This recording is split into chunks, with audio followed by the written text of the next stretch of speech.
দেশজুড়ে এখন সবার নজর একটি গুরুত্বপূর্ণ রায়ের দিকে। ক্ষমতাচ্যুত প্রধানমন্ত্রী শেখ হাসিনাকে ঘিরে বহুল আলোচিত মানবতাবিরোধী অপরাধের মামলার রায় আজ ঘোষণা হতে যাচ্ছে। শুধু দেশের ভিতরেই নয়, আন্তর্জাতিক অঙ্গনেও রায়কে কেন্দ্র করে তৈরি হয়েছে তীব্র আলোচনা ও সমালোচনার পরিবেশ। আজ আন্তর্জাতিক ট্রাইব্যুনাল ১ শেখ হাসিনা সহ অন্য ২ আসামির বিরুদ্ধে মানবতাবিরোধী অপরাধ মামলার রায় ঘোষণা করবে। সকাল থেকেই ট্রাইব্যুনালে প্রাঙ্গণে জড়ো হচ্ছেন বিভিন্ন গণমাধ্যমের সাংবাদিকরা। দেশীয় সাংবাদিকদের পাশাপাশি বিবিসি, আল জাজিরা, এপি, এএফপির মতো শীর্ষ আন্তর্জাতিক সংবাদ মাধ্যমের প্রতিনিধিরাও খবর সংগ্রহে ব্যস্ত।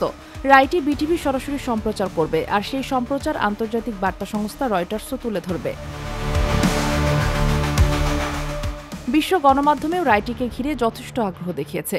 তাদের অনেকেই বলছে এটি শুধু একটি আইনি রায় নয়, বাংলাদেশের রাজনৈতিক প্রেক্ষাপটেও বড় ধরনের পরিবর্তন আনতে পারে। আল জাজিরার প্রতিবেদনে বলা হয়েছে, হাজারো মানুষ হত্যার অভিযোগ নিয়ে আজ গুরুত্বপূর্ণ একটি সিদ্ধান্ত ঘোষণা করা হবে। বিভিন্ন বিশ্লেষকদের মতে এই রায় দেশের মানবাধিকার পরিস্থিতিতেও প্রভাব ফেলতে পারে।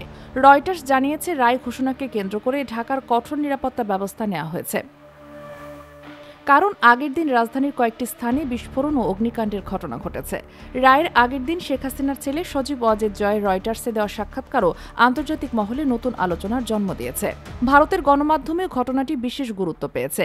NDTV, Hindustan Times, ABP news সহ বেশ কয়েকটি সংবাদ মাধ্যম জানিয়েছে, বাংলাদেশের রাজনীতিতে বড় ধরনের পরিবর্তন ঘটতে পারে। বিশেষ করে হিন্দুস্তান টাইমস বাংলার প্রতিবেদনে বলা হয়েছে, দেশের রাজনৈতিক অঙ্গন নতুন মোড় নিতে পারে। সব মিলিয়ে বলা যায়, শেখ হাসিনার রায়কে ঘিরে যেমন দেশজুড়ে অপেক্ষা, তেমনি বিশ্বের নানা প্রান্ত থেকেও রায়ের দিকে তাকিয়ে আছে সবাই।